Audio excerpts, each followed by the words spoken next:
Welcome back to Art Log number 4, in a series where I'm recording my behind the scenes process as I do some personal work. This week I happen to be very time poor, so I had to focus on a quick ticket item, and I decided to brush off the cobwebs with some environment sketches. So still working on the same project, but just getting in some much needed practice. So I decided to show these first iterations here, just to illustrate a point that your sketching ability is a muscle. And if you're not using it frequently enough, that muscle atrophies. So you'll see here, I spent quite a bit of time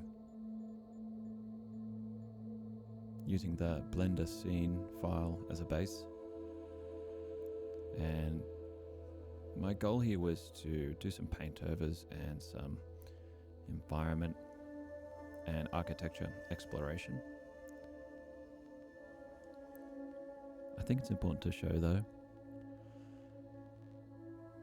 just so you can see the process I went through to get myself out of that creative rut.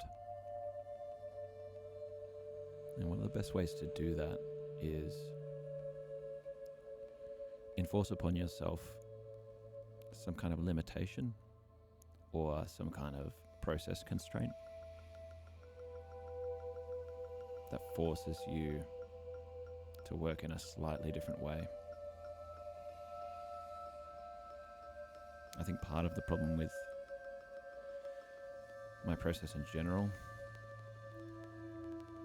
attacking a task like this at this stage, is that I had already established a lot of designs in the 3D blockout, and I found that was really limiting my creativity. And it should be noted that that's why these kind of sketches generally are some of the first in the production process for a reason, because you really don't want any kind of existing designs to stop you from having novel ideas.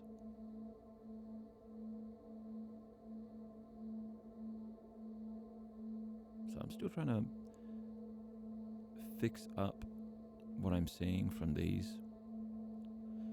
and make them somewhat work. But again, in a big way, these are sacrificial sketches. So it's really worth doing if you're going to start your day and you have time and you're about to work on something like this. Just to treat those first few explorations as some sacrificial pieces to get your bad ideas out, brush off some bad habits. So here you'll see I decided to opt for a different approach where I found a few reference images of Mars, and I'm not so much sort of copying or stealing from the photos themselves in a direct fashion, but what I am doing is looking for shapes that I like, arrangements of shapes, converting those into something a bit more graphic, and using that as a way to break the blank canvas.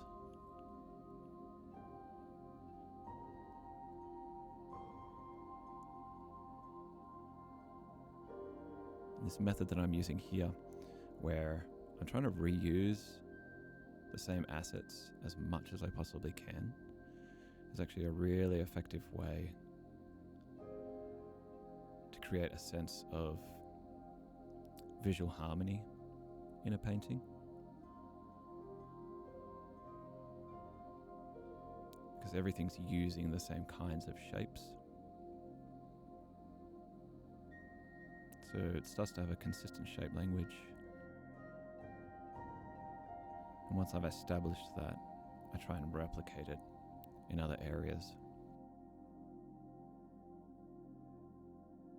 So this is somewhat of a comfort zone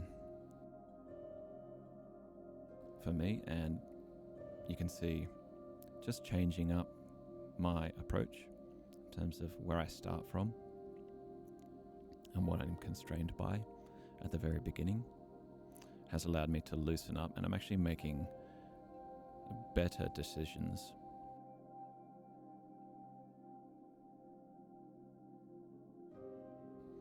Now obviously there'll be certain cases and contexts where that freedom isn't available to you. You might have to work from an existing environment, but in that case you probably wouldn't be performing these kinds of explorations. A lot of these problems would already be solved, and you'd be diving into the nitty-gritty, similar to some of the earlier art logs I've already been tackling. So in terms of production process and how that relates to how I've been releasing this content, it is definitely out of sequence. So again, still duplicating around different shapes, adjusting their values so that they sit correctly in the environment with correct atmospheric perspective. And what's nice about these comparative shapes, comparing these clouds to the mid-ground mountains and those ones way in the background, is it's really starting to establish a nice sense of scale. A really effective way to establish scale is by comparison, right? There always needs to be a comparison point. So we can see from that building there, nested in the mountains, my thinking is that's where the environment that I've been designing thus far is going to sit. And when you compare that to the mountains right in the background, it's really pushing that scale to the max. So there it is. That's where I got to. That's probably roughly an hour and a half worth of sketching. So a short and sweet one this week, but I thought it was important to include the ups and downs, including when you may have limited time to work on something. This is your reminder just to dedicate even an hour, 2 hours, even 30 minutes towards making something for yourself and putting in some practice. If I've added some value to your day, like and subscribe. If you want direct updates when new products or videos drop, join my mailing list using the link below. Your support helps me keep creating accessible content for digital artists. Thanks for watching.